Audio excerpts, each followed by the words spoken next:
Hey guys, how you doing? Welcome back to my channel. This is David Lucas. Today, we're going to be reviewing Star Wars Episode 1, The Phantom Menace. Now, this is my first Star Wars review of the reviews I'm going to be doing lately of the Star Wars movies. I'm going to start in chronological order with Episode 1 leading up to Episode 8, and then Episode 9 once it comes out later on this year. Star Wars Episode 1, The Phantom Menace, was the first one of the prequels.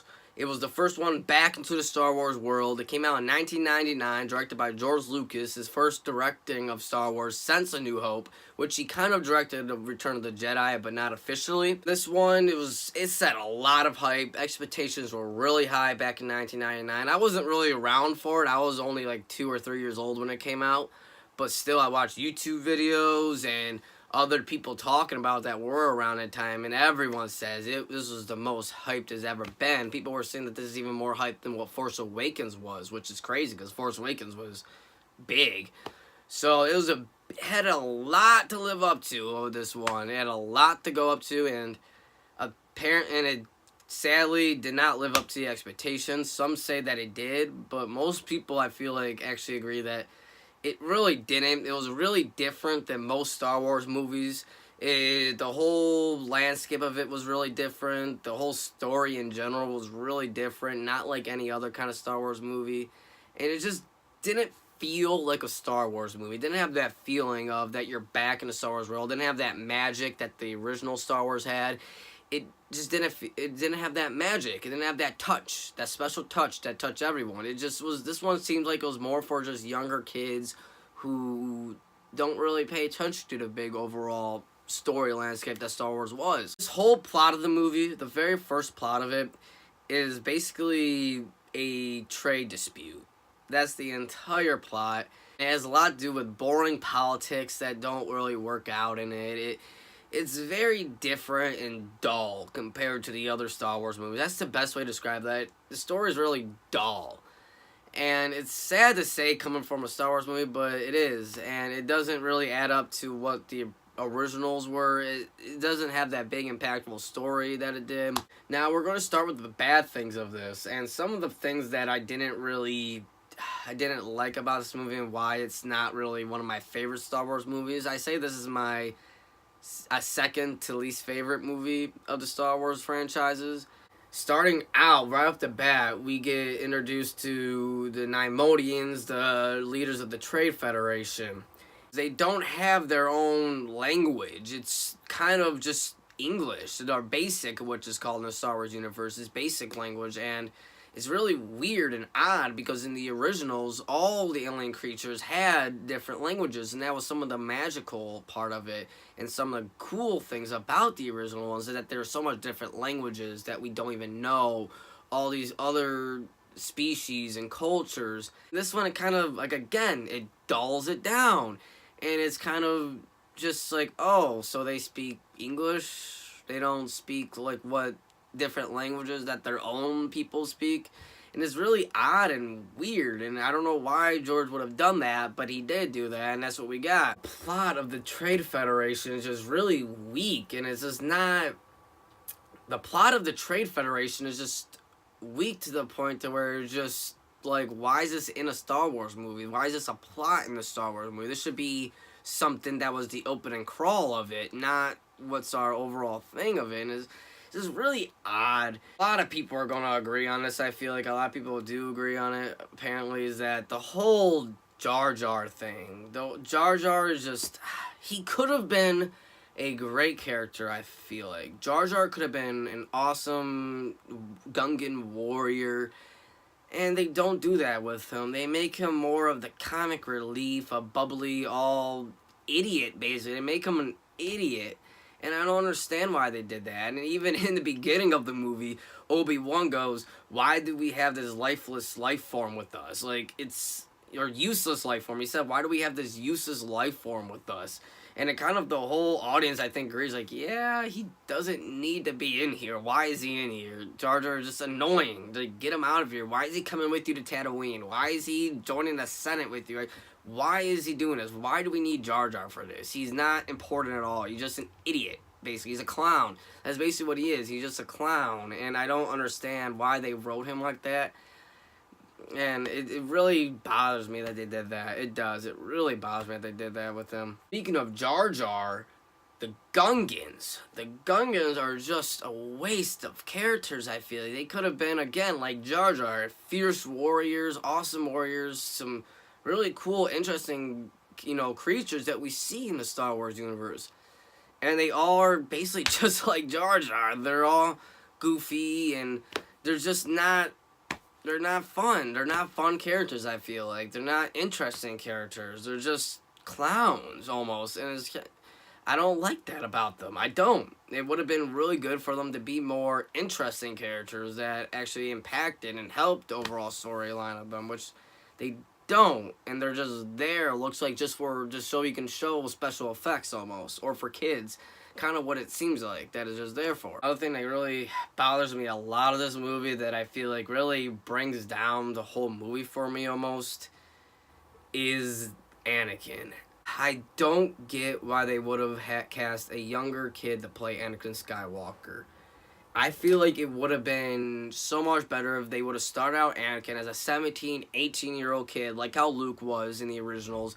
The same actor throughout all 3 movies, and we grow with this character, we understand him, and we see him starting out as a Jedi Padawan and maybe have flashbacks of him as a kid, of him as a slave on a kid and his mother. Have flashbacks of that, and that would have been more interesting, and then we have spent most of the movie as him as a Jedi Padawan, learning about his political views, his views as a Jedi Code, and the Order as itself. I would have really like they would have focused on that more and had the same actor playing him throughout all 3 movies, like I just said. It would have been so much better and more impactful for everything, I feel like, if he was like that. And it's sad that it really brings down the movie for me, but it does. It's a big factor that brings down this movie. I just can't get over every time I watch it. I just constantly think, like, wow, I would have done this so differently. Probably gonna do that later on, maybe put a new video up soon that explains what I would have done with the prequels, how I would have changed the prequels and made them differently. It might be a video, stay tuned for that, stay on the lookout for all that. It might come out soon. That was the one thing that really just, I did not like about this movie, and it really was the punch that made me just really annoyed with this movie. Honestly, I was more annoyed with it than disliked it. I was just annoyed and disappointed more.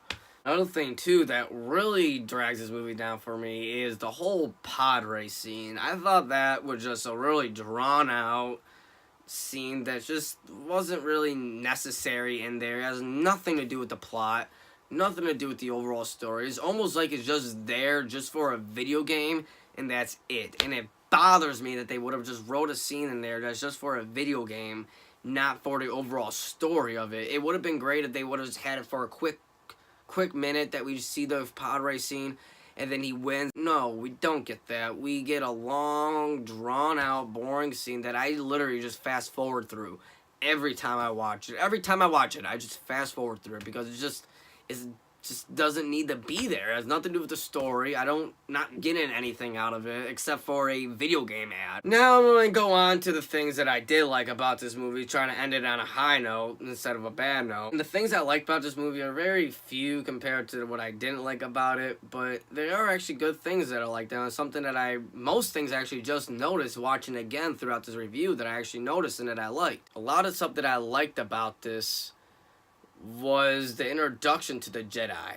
I thought the introduction to the Jedi in this was really good. The way how they kind of start out the Jedi as basically peacekeepers of the Republic. They're not these warriors. They do mention that they used to be warriors thousands of years ago and that they changed their ways, and I like that. I like how we see kind of the seed of how the Jedi became forgotten, how the Jedi became betrayed, how the Republic just didn't care about the Jedi and how they were extinct. We see the seed of it, and it's a start because we see that they have a very strict code now.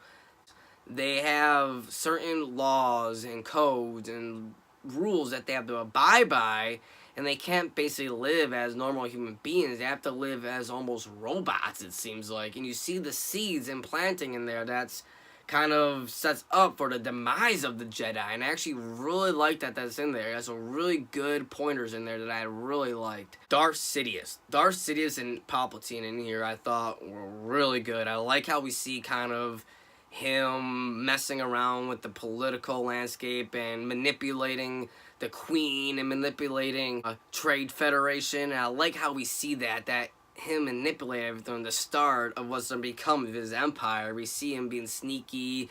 I love how we get some shots of him smiling in the corner when he's Palpatine, acting like he's all good senator, but he's really smiling in the corner when bad things are happening, because that's what he wants. He wants all that stuff to happen. He's just acting like a good person. I love that. It's really comparable to like the devil and all of that, how he acts like a good person but really is just flat out evil. And I like how they do that. I wish they would have put more into that of the movie. I wish that would have been more of the plot of the movie, was what he was doing behind the scenes. I thought that would have been a really good, interesting plot of it, is that we see more of Palpatine and Sidious, what he calls himself when he's in the Sith Lord world. And I think this is the first time we actually get the name of Sidious, too. And Palpatine. I think this is the first time we get his old names. I think in the originals, he only was named the Emperor. And this is the first time we actually get his name and learn his dark side name and all that. And I love that about it. I love that about this movie, actually, that we get that of him. I love it. I wish it was more of a plot of it. It would have been worked out much better, I think, if it was more of a plot. Qui-Gon Jinn and Obi-Wan Kenobi's relationship. I thought their relationship was really good. They had that good father and son relationship. I like how they basically argue with each other because they have different not political views, but just views in general. Qui-Gon is more of a rogue Jedi, and he's more of a kind of gray Jedi, I think, that what they would call as a gray Jedi, and that he likes the Jedi Order. He just doesn't follow their views, and he doesn't follow their laws. He's more of himself, I guess you can say, and he disagrees with the Jedi a lot in this, and I like that they showed it. I love the character of Qui-Gon Jinn. I think the character of him is a great, great character, and Liam Neeson played him perfectly. I thought he was some of the best things in this movie was him portraying Qui-Gon Jinn. I thought it was just excellent, especially what they do with at the ending of how he dies at the end, and that was really impactful for Obi-Wan and everything. I do wish, though, that he could have been around for more of the series, but still, with what we got of him, I thought was just excellent and great, and I love that we get that father-son relationship with him and Obi-Wan Kenobi. I love that. It's Obi-Wan. I love Ewan McGregor's performance as young Obi-Wan Kenobi. I think he plays a good little kind of smart-mouthed, little bratty apprentice, which is kind of cool to see what he end up being, the old Ben Kenobi, and I thought that was great. I think character development in Obi-Wan Kenobi is awesome. I think that was one of the best character moments that they did with him. If anything, I think Obi-Wan Kenobi is kind of the main character of the prequel series. He's the same actor all throughout the series. His story and character development grows throughout the whole series. I love Obi-Wan. He's probably my favorite characters out of the whole prequels is Obi-Wan Kenobi. I love the character. Love Ewan McGregor's performance as him. Excellent. I just wish he would have had more better lines. That's the thing that really I'm bothered about this movie too, is that he just doesn't have as good of lines that I wish he would have had, but nonetheless, he was a great performance by him. And I thought was the best of this movie was the final Duel Fates battle scene with Darth Maul. I thought that was just excellent. The choreography of it was excellent. It was some of the best choreography, I think, in any Star Wars movie. We really see the Jedi in their prime, and the first time we see the Prime Sith and the Jedi fight each other, and it's really, really impactful scene. It really gets you like right in there in the scene. The music is so good. Lead up to it at the very end was just excellent. I thought the whole thing about that scene was just great, and it almost doesn't fit with the rest of the movie because it's so good, but it is. It's an awesome scene. I love it. One of my top 10 scenes of any Star Wars movie, definitely. I loved most about this movie, that I just completely loved about this, was Darth Maul. Darth Maul was excellent in this scene, completely excellent. I love that they don't give him much to say. He's more in the shadows, more quiet. I love that. I love that he's kind of the introduction to the Sith. And I wish that they would have kept him more on as a villain throughout the whole series. It would have been more interesting to have him as a villain throughout the whole series, I thought, unless, instead of Count Dooku. I thought he would have been a better villain because we would have gotten him the first one, and we would have seen him progress throughout the whole series. And I know that he comes back in Clone Wars and Rebels, and I think they did great with him in Clone Wars and Rebels. He did excellent with him. Yeah, I wish he would have came back in the movies so the overall audience could see him more.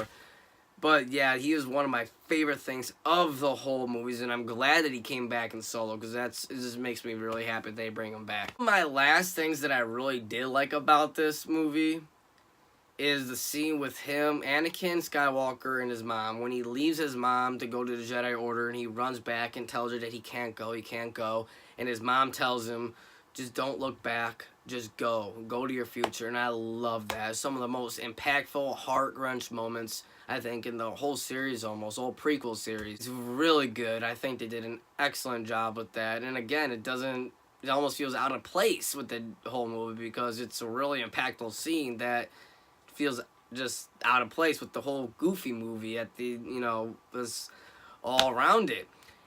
But I love that scene. It's probably my favorite scene in the whole movie is that scene. And I just, rewatching it now for this review, I watched it and it just got me really hard in the chest because it was such a good written scene, honestly. And I loved it. I'm going to give Star Wars Episode 1, A Phantom Menace, a 5 out of 10. Yep, 5 out of 10. That's what the first Star Wars, the prequel series, gets. A 5 out of 10. Alright guys, so that's my review of Star Wars Episode 1, A Phantom Menace. What did you guys think of it? Let me know in the comment section down below.